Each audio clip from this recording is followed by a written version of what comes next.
जलने से पहले एक होली जल जाती है, उसके बाद। बुआ गलत नहीं है, इसलिए हिंदू धर्म में आज भी अगर उस डूंडा ने प्रहलाद को जला दिया होता तो कोई होली की पूजन भी नहीं करता।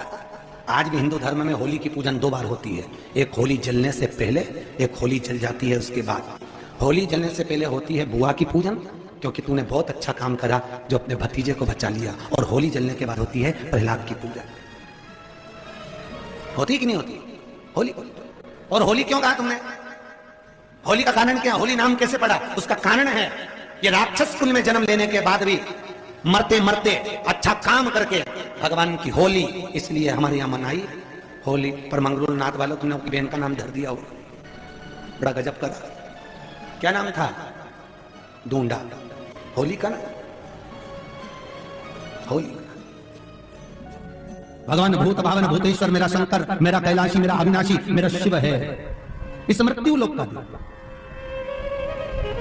पर दुनिया के लोग ना जाने क्यों कहीं हम कृष्ण वाले हैं, हम श्री जी वाले हैं, हम शंकर के मंदिर नहीं जाते। वो कोई कहता हम नारायण वाले, हम शंकर को नहीं मानते, हम शंकर का प्रसाद नहीं लेते, हम शंकर के मंदिर नहीं जाते। भगवान को ऐसा बांट दिया कि शंकर के दरवाजे को जाने को तैयार नहीं होता। तो किसी ने एक बार पार्वती जी ने शिव जी से पूछा, भोलेनाथ जी, कोई तुम्हारे मंदिर में नहीं आता, कोई तुम पर जल नहीं चढ़ाता, कोई तुम्हें नमन नहीं करता, सब ये मंदिर जाना, नारायण के मंदिर जाना, वो मंदिर जाना, वो देवता को रिझाना, वो देवी को रिझाना, पर तुम्हारे को कोई नहीं रिझाता। शंकर भगवान बोले मत रिझाने दे, अपने को कोई दिक्कत नहीं, अपन तो शांति से बैठे रहो। मेरे ससुर ने मुझे श्राप दिया है, दक्ष प्रजापति ने, ए शंकर मैं तुझे श्राप देता हूं कि तू शमशान में निवास करेगा। शंकर भगवान बोले उस दिन से मैं बड़ा प्रसन्न हूं, क्योंकि मैं शमशान में रहता हूं। आज किसी का भी भजन कर ले, चाहे ये राम कहे, चाहे ये कृष्ण कहे, चाहे देवी कहे, चाहे दत्त कहे, इसकी मर्जी पड़े, जितना देवी देवता पूछता फिरे, पर आखिरी में मरने के बाद तो मेरे पास आएगा ना, तो निपट लूंगा। बस उस दिन का इंतजार है। और जैसे ही मेरे पास आया, ऐसी लकड़ी में जलाऊंगा गीली कि 3 दिन ठंडा नहीं होने दूंगा। क्यों करा जाता है पूर्णिमा का व्रत? पूर्णिमा का व्रत करने का कारण क्या है बताइए? आप इतने सालों से कर रही हो, कई माताएं कर रही होंगी पूर्णिमा का व्रत। एक समय फलाहार करती हैं, एक समय भोजन करती हैं। भोजन में खीर का होना जरूरी होता है पूर्णिमा के व्रत में, दूध की सामग्री होना जरूरी होती है पूर्णिमा के व्रत में। 12 महीने की पूर्णिमा करो, मना नहीं है। और पूर्णिमा उठाने का भी समय होता है चैत्री। चैत्र के महीने की जो पूर्णिमा होती है, चैत्री पूर्णिमा पहली पूर्णिमा मानी जाती है, इसलिए चैत्री पूर्णिमा को सिद्ध पूर्णिमा कहते हैं, कार्य सिद्धात्री पूर्णिमा कहते हैं, सिद्ध करने वाले। मनोरथी पूर्णिमा कहते हैं।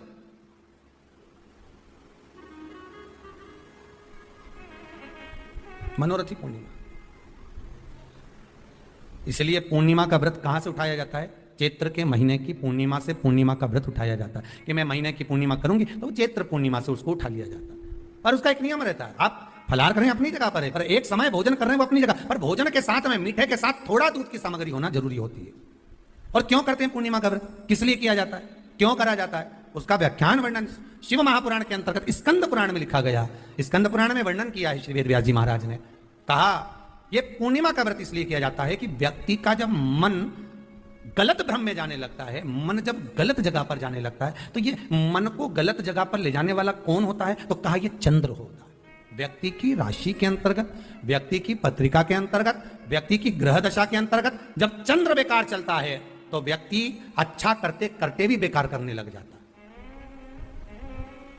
चंद्र डोल रहा है। कई माताएं कहती हैं, गुरुजी हमारे बेटे को आशीर्वाद दीजिए, बहुत गलत संगत में जा रहा है, मतलब समझ जाना कि चंद्र गड़बड़ जा रहा है।